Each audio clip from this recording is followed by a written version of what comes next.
Signor Sindaco, ennesima puntata di questa tragicommedia all'italiana chiamato Ci è prima e cara dopo. Beh, diciamo che la dimostrazione di oggi ci ha sorpreso e anche profondamente deluso, visto i rapporti che si sono instaurati con gli ospiti di grande disponibilità, di accoglienza. Poi abbiamo ascoltato un po' le pretese e abbiamo capito un po' tutto. Non so, diciamo che questi probabilmente sono nuovi, sono appena arrivati e hanno esternato dei pensieri, dei problemi e delle richieste poi che ritengo siano assolutamente insostenibili, al di là del fatto che noi crediamo che nel CARA comunque il trattamento sia un trattamento più che buono. Siamo rimasti veramente sorpresi di questa poi dimostrazione che ha bloccato completamente tutto il traffico dalla parte diciamo dalla destra. Isonzo era completamente, poi c'è stato l'incidente, è stato anche travolto un nostro vigile, e questo per completare la giornata, grazie a tutte queste dimostrazioni che credo avranno solo un riflesso negativo anche per loro.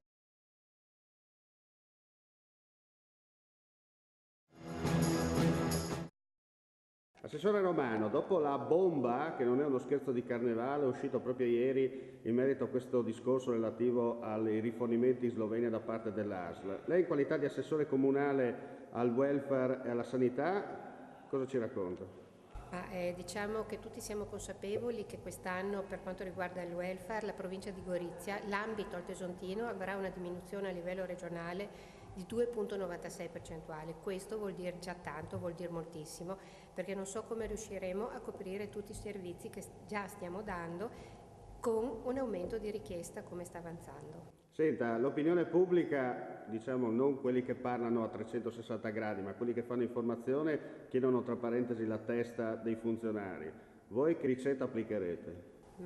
Chiedere la testa dei funzionari semplificherebbe certe decisioni, certe cose, ma non è la testa di alcuni funzionari, è un cambiamento alla base. Quindi che ricetta darei? Innanzitutto di facilitare, di dare degli sconti alla benzina, ma non solamente all'azienda sanitaria, ma anche a tutte quelle associazioni che operano socialmente sul territorio senza farsi pagare. Cioè ci sono tantissime associazioni nella provincia che portano i malati oncologici a fare le terapie ad Aviano, Trieste e quant'altro, devono pagare la benzina in pieno. Forse dovremmo studiare un modo per supportare tutte queste fasce.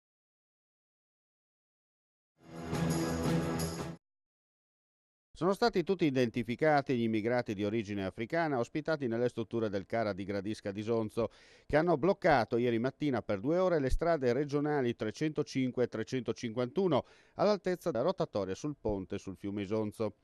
Gli stranieri, che si sono anche distesi sull'asfalto per impedire il transito delle automobili, hanno protestato per le condizioni di vita all'interno del centro e per le normative sull'immigrazione. Nel contesto della manifestazione, non autorizzata e del tutto fuori luogo, visto che gli stessi hanno un trattamento privilegiato rispetto agli operatori del CARA, i quali da mesi non percepiscono lo stipendio, causa i disagi e il blocco del traffico, un agente della polizia locale di Gradisca in servizio per la viabilità è stato investito da un mezzo e trasportato all'ospedale di Gorizia, dove è stato prima ricoverato a titolo precauzionale e dimesso nella giornata odierna. Ora la questura di Gorizia sta operando le pratiche per l'immediata espulsione degli autori del misfatto. Da semplice cronista di provincia, su consiglio del mio reuma preferito, viene spontaneo esternare ai 420 che gli stessi saranno fatti uscire dalla porta principale per poi rientrare dalla finestra. Quello accaduto ieri a Gradisca dovrebbe far riflettere chi di dovere, ma questi, come sempre, nicchia e da bravo Ponzio Pilato se ne lava le mani, cosa che fa salire sempre di più il rigurgito da parte di quelle persone, autoctone e foresti, che rispettano le regole secondo i canoni della nostra Carta Costituzionale. Siamo in Friuli e non a Roma, un piccolo dettaglio da non sottovalutare di questi tempi.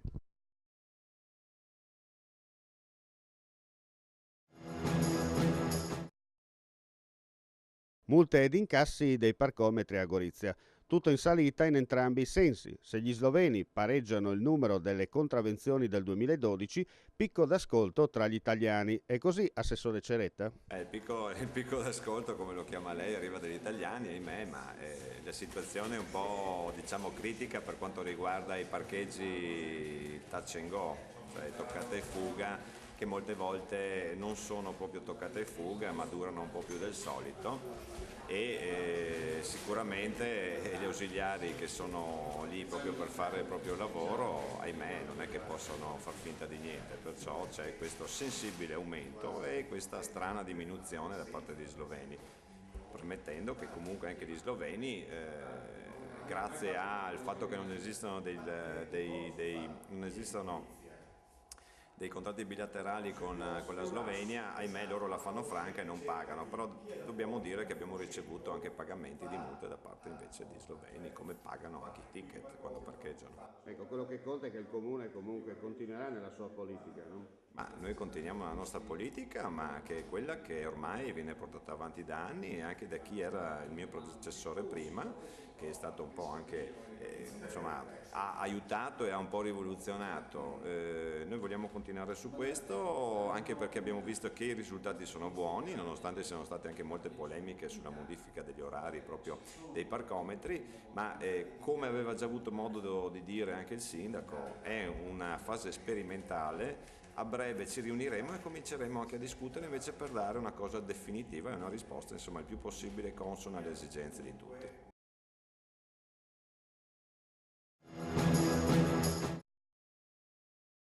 Presentata un'iniziativa promozionale delle farmacie comunali di Gorizia in collaborazione con ISIC e APT, con l'esposizione del bus testimonial. L'assessore alla sanità Silvana Romano.